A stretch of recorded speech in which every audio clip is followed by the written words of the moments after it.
प्रिय छात्र और छात्राओं, हिंदी साहित्य की ऑनलाइन कक्षा में आपका बहुत बहुत स्वागत है। मैं डॉक्टर मीना गौतम आज आपकी बीए द्वितीय वर्ष की कक्षा लेने जा रही हूँ।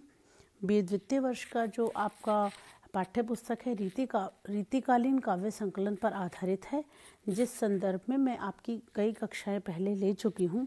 आज जो मैं आपकी जिस कवि को आज हम पढ़ाना चाह रहे हैं वो बिहारी हैं, और बिहारी से पहले हम केशवदास पे कई सारी कक्षाएं ले चुके हैं। बिहारी के विषय में बिहारी जो आपके टेक्स्ट में लगे हैं, इनके 36 के करीब दोहे आपकी पाठ्य पुस्तक में संकलित हैं, जो आपको व्याख्या के लिए आएंगे और बिहारी पर स्वतंत्र रूप से लंबे या छोटे प्रश्न पूछे जा सकते हैं। बिहारी का जो परिचय है, बिहारी आपको जैसा कि हम कहते हैं कि रीतिकाल के जो कवि थे वो ज़्यादातर राज्याश्रित कवि ही थे। जो बिहारी थे वो जयपुर के महाराजा जयसिंह पर के आश्रित कवि थे। और बिहारी रीतिकालीन, जैसे मैंने आपको जब रीतिकाल का परिचय दिया था तो हमने आपसे बात की कि बिहारी रीतिकाल के एकमात्र सबसे सफल रीति सिद्ध कवि हैं। और बिहारी की जिस काव्य कृति की वजह से बिहारी की प्रसिद्धि हुई है वह सतसई है। बिहारी सतसई के नाम से प्रख्यात है। बिहारी सतसई अपने आप में बहुत महत्वपूर्ण पुस्तिका है, और आप परिमाण की दृष्टि से देखेंगे तो बिहारी सतसई में 700 के करीब दोहे संकलित हैं। और ये चीज़ बड़ी महत्वपूर्ण है जो हमें समझ में आनी चाहिए कि रीतिकाल के बहुत सारे कवि हैं, प्रबंध काव्य भी लिखे गए हैं, महाकाव्य भी रचे गए हैं, लेकिन बिहारी का अगर हम मात्रा की दृष्टि से देखें 750 दोहे, 720 दोहे या 725 दोहे के करीब इनका उसमें हैं, संकलित हैं। और वो दोहे, और वैसे पूरे दोहे इनके मिल भी नहीं पाए हैं। सतसई नाम से हम अंदाज़ा लगा लेते हैं कि 700 दोहे रहे होंगे, लेकिन ये अपने आप में इतनी महत्वपूर्ण पुस्तक है कि इनका एक एक दोहा, और बल्कि ये केवल बिहारी का ही नहीं, रीतिकाल का सबसे लोकप्रिय ग्रंथ अगर कोई रहा है तो वो बिहारी सतसई है। और बिहारी सतसई का जो के सभी दोहे, मतलब ये इतना, इनका एक एक दोहा, जिसके लिए कई बार कहा जाता है, हम कई बार प्रश्न भी आप लोगों को आ जाता है कि बिहारी के जो दोहे हैं गागर में सागर हैं। गागर में सागर का आशय है कि बड़े बड़े ग्रंथों में जो बात हम कहना चाहते हैं वो कई बार नहीं आ पाती, वो एक छोटे छोटे दोहों में इनकी वो सारी बातें एक एक दोहे में संकलित हैं।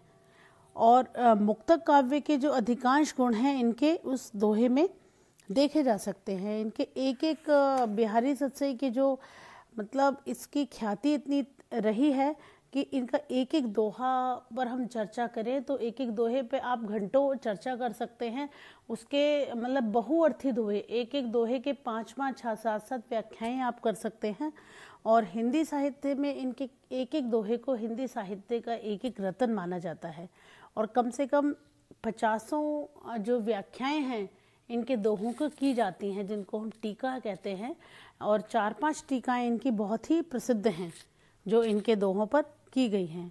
और बिहारी ने सतसई के अलावा कोई और ग्रंथ नहीं लिखा, और उनकी बिहारी की और रीतिकाल की कीर्ति का आधार भी कहीं ना कहीं एक बिहारी सतसई है।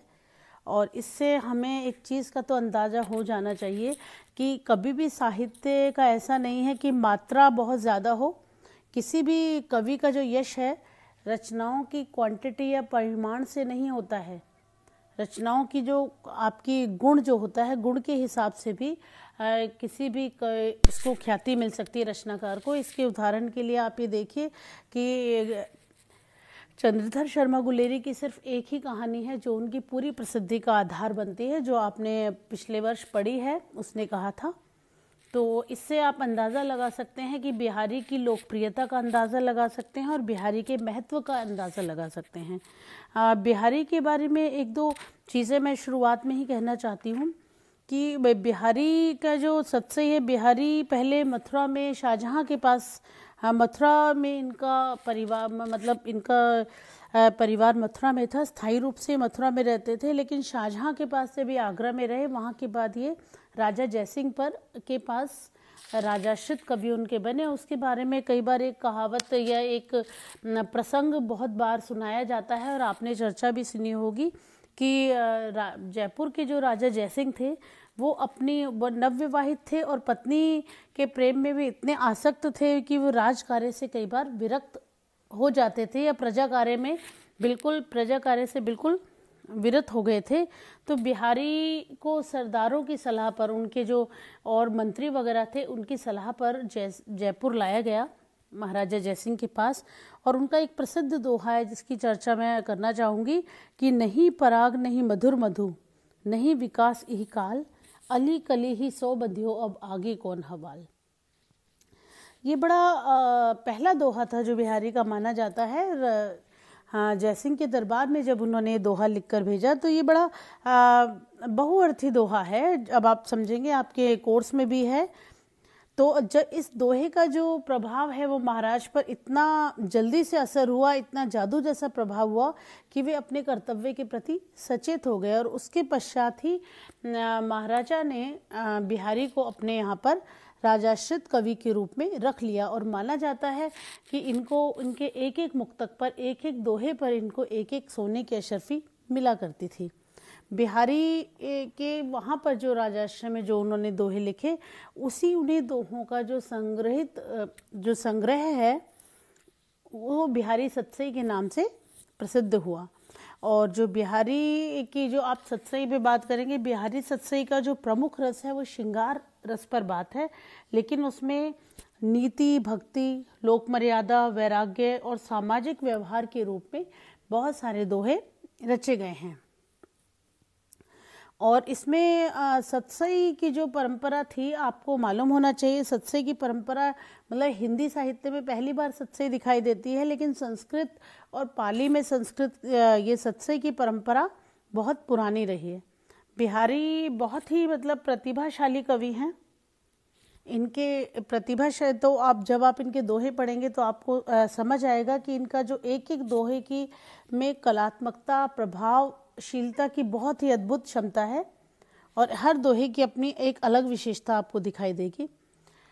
इनका चूंकि दरबारी कवि थे तो श्रृंगारपूर्ण रचनाएं लिखा करते थे, लेकिन नीति और भक्ति भी इनकी कविताओं में बहुत ज़्यादा दिखाई देती है।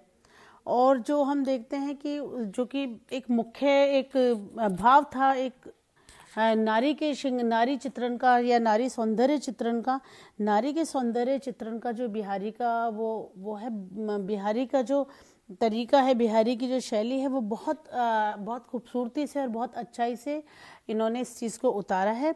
और ये नारी की जो होता है ना छवि का जो इनके यहाँ पर प्रसंग, इनके यहाँ जो नारी की चीज़ की मादकता, कोमलता, सरसता जो दिखाई देती है, ऐसा मतलब इतनी सॉफ्टनेस से, इतने अच्छे से और किसी कवि इस नारी की छवि को या नारी के मतलब अंग अंग की छवि जो इन्होंने दर्शाई है और बहुत ही सौम्य तरीके से जो दिखाई है, वैसा ऐसा कहीं भी नहीं दिखाई देता। और विरह का जो अतिशयोक्तिपूर्ण वर्णन है इनकी सतसई में बहुत ज़्यादा दिखाई आपको देगा, लेकिन इतना भी अतिशयोक्तिपूर्ण वर्णन होने के बावजूद वो अपनी सहजता में बहुत ज़्यादा महत्वपूर्ण है। सहजता की वजह से इनकी जो सतसई है बहुत महत्वपूर्ण मानी जाती है। और जो बिहारी के सतसई के दोहे हैं, सबसे महत्वपूर्ण बात है उनकी व्यंजना, उनकी अर्थगर्भिता बहुत महत्वपूर्ण है। अब जब हम इनका मूल्यांकन करेंगे, अब इनकी सतसई का जैसे मूल्यांकन करते हैं तो बहुत सारी चीज़ें हैं कि कवि जिस प्रकार के विषयों के चुनाव करते हैं बिहारी, जैसे कि बिहारी के पास ऐसा कर सकते थे कि वे श्रृंगारिक कवि थे, लेकिन बिहारी के यहाँ पर जो श्रृंगार का वर्णन है वो कहीं भी एक दरबारी संस्कृति, दरबारी तरीके का नहीं दिखाई देता। एक सामान्य गृहस्थ के इन्होंने प्रसंगों को उठाया है, एक सामान्य परिवारों के प्रसंगों को उठाया है, और जिस प्रकार के विषय, प्रसंग और भावना, ऐसी भावनाओं को उठाते हैं कि जिसमें रस निष्पत्ति बहुत आसानी से हो जाती है। और बिहारी की जो शैली है वो कहीं ना कहीं बहुत सजीव और बहुत मार्मिक है, छोटी छोटी बातों को बहुत मार्मिक तरीके से प्रस्तुत करते हैं। इनकी जो भाषा शैली है वो सामासिक भाषा शैली है, बहुत कम शब्दों में बहुत अधिक बात कह देना। इनकी भाषा में कोमलता, सरलता, प्रवाह, नाद, सौंदर्य, बहुत सारी चीज़ें इनकी बिहारी सत्सई में सारी विशेषताएं मिलती हैं। और नायक और नायिका के प्रेम और श्रृंगार को अपनी व्यंजना का ये विषय बनाते हैं, लेकिन और मुक्तक में जो दिखाते हैं सभी रस इनके मुक्तकों में, इनके दोहों में दिखाई देते हैं। जो इनके यहाँ विशेष आपको चीज़ें दिखाई देंगी। बिहारी की एक और चीज़ है कि बिहारी की जो दोहे हैं उनमें भाव गांधीर्य बहुत अच्छे से दिखाई देता है। बड़े बड़े कवि बड़े बड़े छंदों में बहुत सारी चीज़ें नहीं दिखा पाते जितने दो पंक्तियों के दोहों में इनके यहाँ पर दिखाई दे जाती है। तो ऐसी बहुत सारी विशेषताएं जो बिहारी के यहाँ आपको मतलब बहुत सारी चीज़ें आपको दिखाई देंगी।